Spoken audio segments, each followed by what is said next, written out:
Okay, so this module, I just want to preface this by saying I have tried to record this now for the last hour, and there is construction going on per usual outside my window and on top of my roof of the office. So if you hear loud noises, if you hear footsteps, no, there's nobody behind you creeping in. It is literally background noise from my office and, the lovely men outside doing heavy duty construction. So this is the second or third time I have been trying to record this. I also have some drawings on some of the pictures already from previous recordings that I've just been too lazy to erase. So bear with me as we move through. I also want to clarify, I was kind of having a moment when I was looking at the information for this module. I think, I'm not 100% sure, but I think I told you guys the wrong thing in terms of venous anatomy with the innominates. When we're looking at the aortic arch, so we're talking about the arterial system, we have oh my gosh, no, we don't. We have three branches from the aortic arch. We have one innominate on the right side. That's our first branch off the aortic arch. Then our second branch off the aortic arch is going to be the left-sided carotid, and the third branch off the aortic arch is going to be the left-sided subclavian. When we're talking about the venous system, we have a brachiocephalic vein on both sides. And I'm pretty sure I told you guys that we only have it on the right side. And I think my mind was just so used to doing carotid evaluation and doing aorta evaluation that that's kind of where my head went to with our venous anatomy. So venous anatomy, we have two brachiocephalics, one on each side.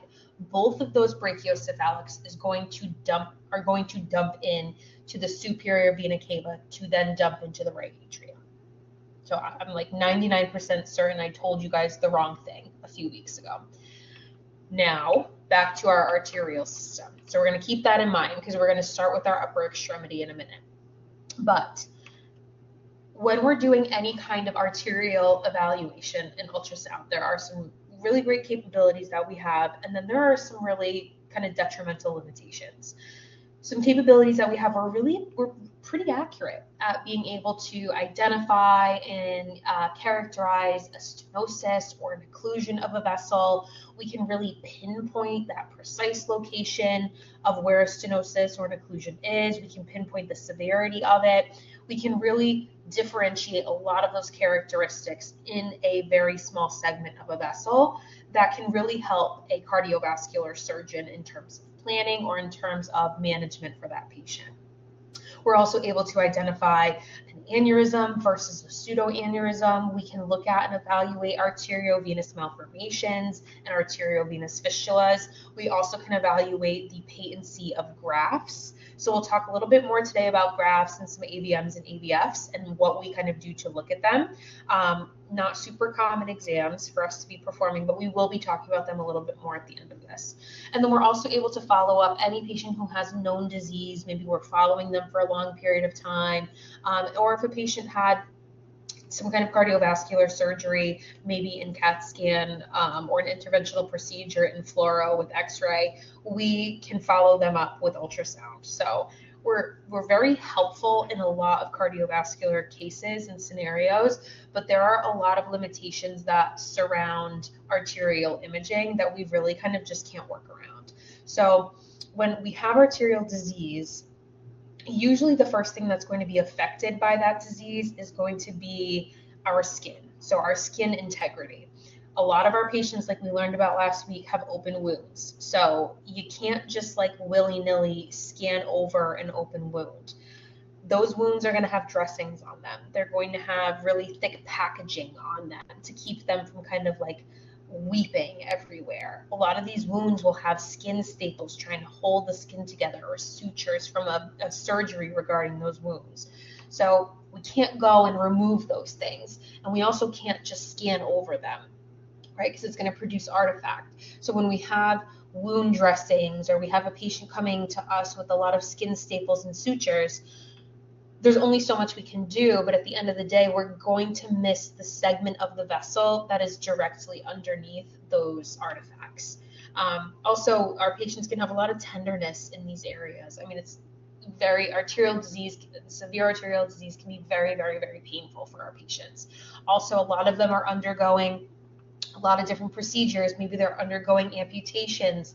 A lot of diabetic patients who have, really severe tissue necrosis in their toes, they kind of get like one toe amputated after the next. So they may have a lot of hematomas from those procedures. They may have tenderness from incisions in those areas. And ultimately, obesity, as we know with anything in ultrasound, we can't scan 20 centimeters into the body and expect to get a great pulse weight Doppler analysis on that section. So obesity is not something that we can really work through. And it's unfortunate because a lot of our patients develop arterial disease in response to obesity. So remember, we kind of learned about those risk factors last week, like high blood pressure, high cholesterol, bad, dietary habits, poor lifestyle habits. All of those things attribute to obesity and therefore attribute to getting arterial disease. And then calcifications within the vessel itself from diabetes or atherosclerosis. Again, can't really evaluate the section of the artery behind that calcification. So if there's a small tear in the wall, if there's a small aneurysm in that area, we're not really able to see it because we can't see through that calcification or that shadowing from calcification. So moving into our upper extremity, I want to kind of do upper extremity first because we just did venous arm in lab. So the anatomy should be familiar, but it also can be a little bit tricky having just learned the upper extremity vein exam because you're going to like unintentionally interchange some of these words, right? And just like me, like I had my mind so set on the arterial system when I was talking to you guys about the venous system that I was like adamant that we only have a right-sided innominate in the venous system, when in reality we have it on both, just only on the right in the arterial system. So let's move through this.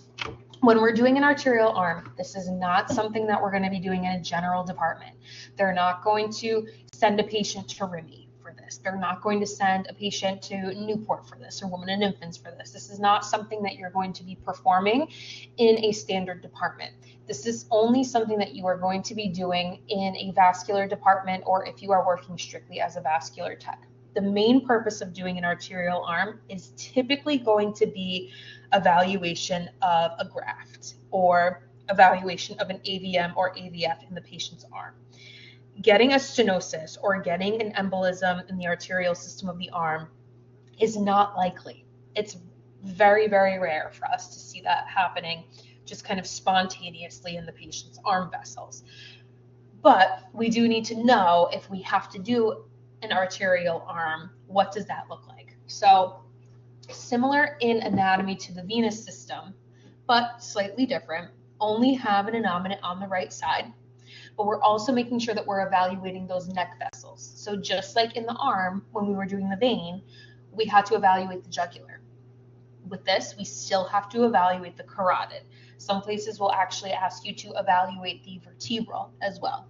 So be aware if you're doing a right arterial arm, you have to evaluate that innominate. If you are doing a left arterial arm, you are going to have to look at that left-sided carotid and left-sided subclavian separately, okay? So we're still looking at the subclavian artery, the brachial artery, the axillary artery, the radial and the ulnar, and the palmar arch if indicated, which it typically is if we're doing an arterial arm. Usually if the patient has a graft, it's going to be in their forearm, and AVMs and AVFs are also usually located in the patient's forearm as well.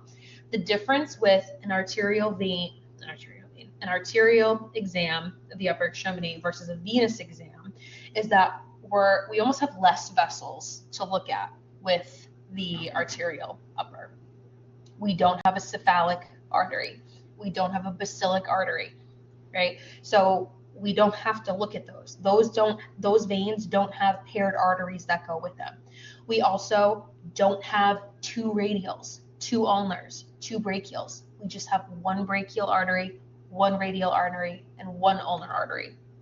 So the veins are paired, right? There's 2 deep veins per 1 artery, and then our superficial veins, we do not have a paired artery for.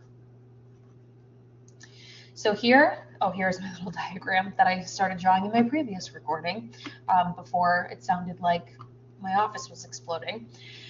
This diagram, don't really look at what's going on this left side because it should be representing 1 branch coming off for the left-sided carotid and 1 branch coming off for the left-sided subclavian, the 3 branches coming off of the aortic arch. So we're just going to kind of leave this left side alone, and we're just going to focus on the right side. So coming from our aortic arch, we're going up. Our first branch is going to be the right-sided innominate or brachiocephalic artery. From that, we're going to have our carotid coming off and going up the patient's neck. And then our innominate or brachiocephalic is also going to branch into our subclavian artery. Coming off our subclavian artery is going to be our vertebral artery. So like we said, some places are going to want you to include that in this protocol. It's going to run alongside that carotid up the patient's neck. We're following that subclavian all the way around the distal part of that patient's clavicle. Once it kind of gets to the region of the humeral head, the little round part of the humerus, it's going to become the axillary. We're going to have a lot of branches coming off of that axillary, just like we do in the venous system.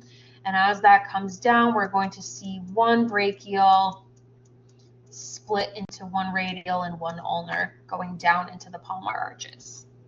So what is that going to look like on ultrasound? We know where to look for the vein. It's easier to almost find where the artery is. So the artery, it's a little bit friendly to us. It kind of makes itself known. We don't really have to worry about compression as much when we're looking at the arteries. So it's a little bit easier than doing an upper extremity vein. But you have to be aware that your pulse wave Dopplers are very, very important when it comes to this. So with the venous system, we're kind of just like, oh, did we get like any kind of venous flow? All right, yeah, great.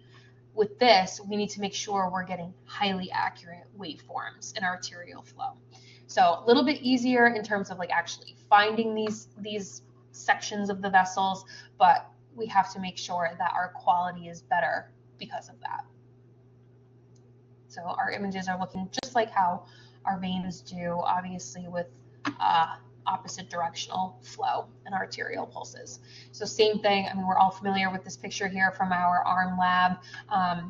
Brachial artery right in the middle, typically the 2 brachial veins on the side of the brachial artery, and that basilic vein without a paired artery in the more medial aspect of the patient's arm. Okay, moving into thoracic outlet syndrome. I think somebody was actually just talking about this in lab last week or the week before. But basically what this is we have a bunch of nerves that run through our shoulder, right? We see some of those nerve bundles when we're scanning. We have a ton of them in our shoulder. What happens with certain shoulder movements is that depending on the muscles, depending on what's going on in that shoulder, those shoulder structures, as we move our arm in certain directions, it can cause this intrinsic compression of the nerve bundles in that area. So these are going to be caused by compression of the brachial plexus when the arm is in certain positions, like we said. So the brachial plexus is kind of just talking about that general term of where the brachial, the basilic, all of that stuff is kind of originating up in the patient's armpit. This is less likely to result in, what do I mean by that? Less likely to result in arterial venous compression. Oh, sorry. This is going to be a nerve-related condition. So it more so when you're moving your arm in certain positions, those shoulder structures are going to usually be compressing the nerve bundles. We don't really see any effect of the shoulder position on the arteries or the veins in that area. So it's really only going to be affecting the nerve bundles in those areas. So because it's only affecting the nerves, we're going to have numbness, tingling. It can be painful. The patient can have like a dull aching sensation in that area. And obviously certain motions are going to increase those symptoms. So when we're evaluating for thoracic outlet syndrome, we're going to be having the patient replicate those motions. So we're going to see how everything is affected. And when we do those motions, we're going to be looking at the arterial system, even though we're not really going to see compression of the arterial system. We're going to see a slight effect of it on the arterial system. So how do we evaluate for this? We're going to be doing a PPG exam, which we will learn about. Photoplethysmography is what that is short for. And it's a type of non-imaging that I was kind of talking to you guys about at the beginning of the semester. So we'll definitely come back to what a PPG exam is, but usually we will put that on. They're like these little sensitive sensors that we can tape to fingertips and toes, and it picks up very distal fluid in those tissues. So we typically will use a PPG exam in conjunction with standard Doppler ultrasound. We're going to be scanning the patient's arterial arm in a resting position and then also in specific positions as they get that pain or the discomfort. So if the patient has pain when they abduct their arm 90 degrees, we're going to be scanning them Doppler analysis with their arm in that position. Now, if they truly do have thoracic outlet syndrome, if they're positive TOS, when we're Dopplering the artery, we are going to see kind of a flattened arterial waveform. We're going to see slightly weaker signals than when that arm wasn't in that specific position. So it's a nerve issue. It's caused by a nerve issue, right? Compression of those nerve bundles are creating this pain and this discomfort for the patient. But we can help to evaluate that by looking at the arterial system, right? Because we know that the artery, the vein, and the nerve all run together. So if the nerve is being compressed, well, then chances are that artery is going to be responding to that compression as well. So we're not seeing total compression of the artery and the vein, but we are going to see a little bit of increased pressure in those areas because of it. Okay, bypass grafts. So this is something that we can do surgically to help reroute blood. Now, we learned previously about collateralization and how over time our body can respond to arterial disease. This is for something bigger than that, and this is for something that is going to be long-term for a patient. We don't want to rely on collateralization for like an answer for the rest of our lives. So typically, patients have something severe going on. We need to surgically and pretty much permanently reroute their blood supply. We typically will know what type of graft we're going to be using. We typically, when a patient comes to us, they usually know what kind of graft they have, but the age of it and the location of it is a little bit more uncertain. So patients maybe don't remember when they got a certain graft put in. They don't really remember the precise location of where the graft starts and where it ends, but they typically will know the type. And the type is usually either going to be synthetic, so meaning, man-made material, man-made graft, or it could be natural to them. It could be biologic to them. And that's going to be one of these three options here. So an RSVG, this is when we take the patient's saphenous vein from their leg, we flip it upside down, and we insert that, and we use that as our permanent detour in a different area of the patient. An in situ graft is when we're doing a graft in the patient's leg, where we're actually using the GSV as a more permanent option for deep system transportation. So our GSV, it's a superficial vein, but we're actually saying like, hey, you're getting promoted and you're getting more responsibility. Now we're actually going to make you an artery to help get some of that blood through whatever's going on in the arterial system.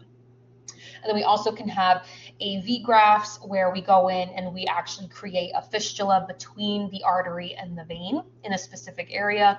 And we're usually only using AV grafts for hemodialysis access. So hemodialysis basically will take the patient's blood out of the patient, filter it through a machine, and then bring it back in. So that's why we can kind of have that abnormal relationship between the artery and the vein for an AV fistula or an AV graft.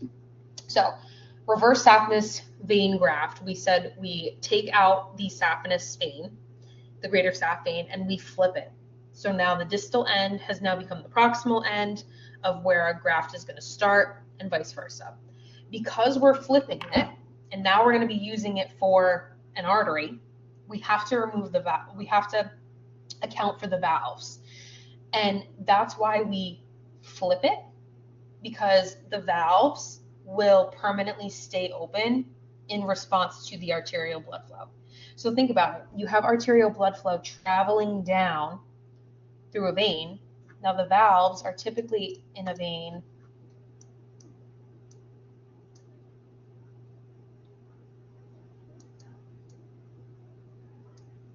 kind of like, I am not a good artist, guys.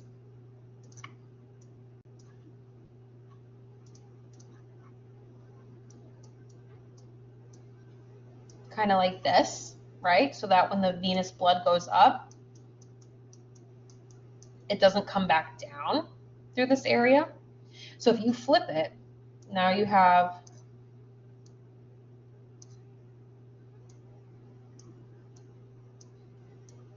valves going the opposite way because you flipped it, but you have arterial blood coming down this way. Well, the pressure from that arterial blood is going to cause these valves to stay open. So we don't have to remove the valves when we're using an RSVG. We do if we know the greater saphenous has a lot of branches that come off it, so we do remove the branches. We kind of cauterize those off so that it's literally just one tube that can now be used as an arterial bypass. In situ vein graft, like we said, this is usually going to be only specific to an arterial bypass in the leg. We can use an RSVG anywhere else in the body.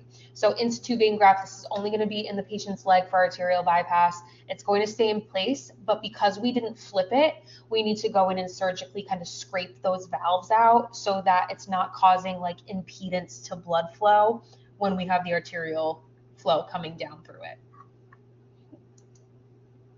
Okay, so here we have kind of like the two main different types of grafts.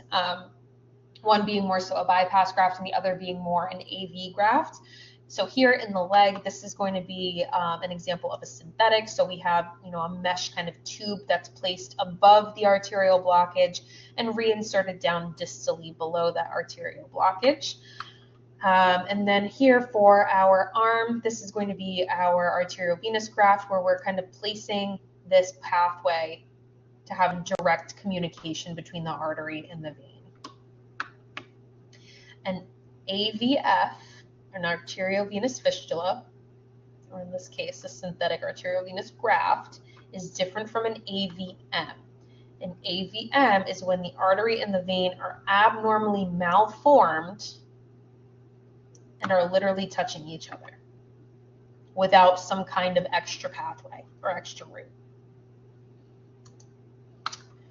So how do we evaluate these grafts? Again, you have to kind of know what graft you're talking about. Is it synthetic? Is it biologic? Has it been flipped? What type of graft is it? Regardless, we have to look at it in grayscale, color, and Doppler, and our peak systolic velocities are going to be super, super, super important. Any changes or any kind of drastic differences in PSVs are going to be indicative that there could be something abnormal happening. So we'll talk about that in a second. But we're taking peak systolic velocities of the artery going in to that bypass graft. We're taking it right where that bypass graft is kind of like touching that artery, right where it starts. We're taking it mid-graft. We're taking it right as that graft is ending, and then we're taking it of the artery after the graft has already kind of passed. We're evaluating for color changes or turbulence. We don't want to see any of that happening in the graft. We're observing for aneurysms near the graft or within the graft. We're looking at for any kind of puncture site, especially with the synthetic graft. We're putting in some kind of metal or like some kind of really firm material. So it could kind of puncture out the other side of the artery, whether it be the inflow artery or the outflow artery. And then we're also looking for perigraft fluid, so making sure that there's no fluid collections happening around the graft itself. So here is what a normal graft would look like on the left-hand side. Kind of just looks like a regular artery, but it has very, very hyperechoic borders, walls, and that's going to be indicative of some kind of synthetic graft. Of course, a metal graft is going to be more hyperechoic and produce more artifact than a natural graft does. And then here we have a perigraft fluid. You can see pretty obviously in both transverse and sag that graft is leaking somewhere. There's some kind of complication happening with that, so that would require immediate attention and to be fixed.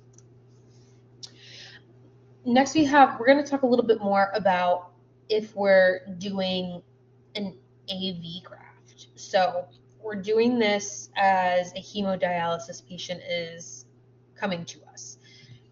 This, like we said, is for patients who have really severe kidney disease. They're typically waiting for a donor kidney because they're pretty much in total renal failure.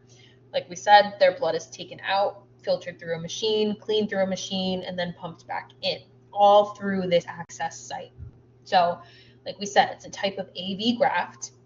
It's connecting the arterial to the venous system pretty closely.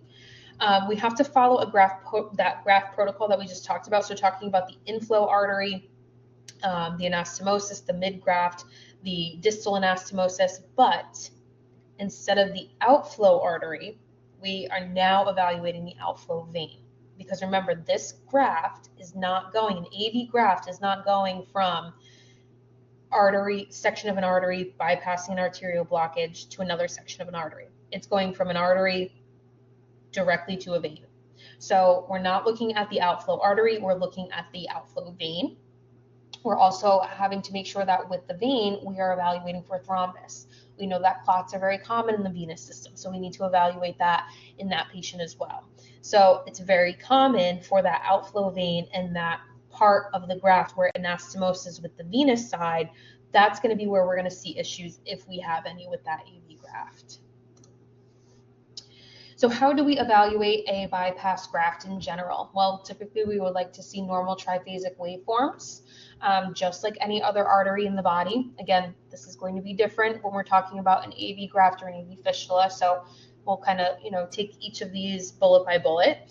Abnormal results, we need to make sure that we are using priors if we have them. So we're comparing our results with previous studies, we're looking for changes. We don't want to see a decrease of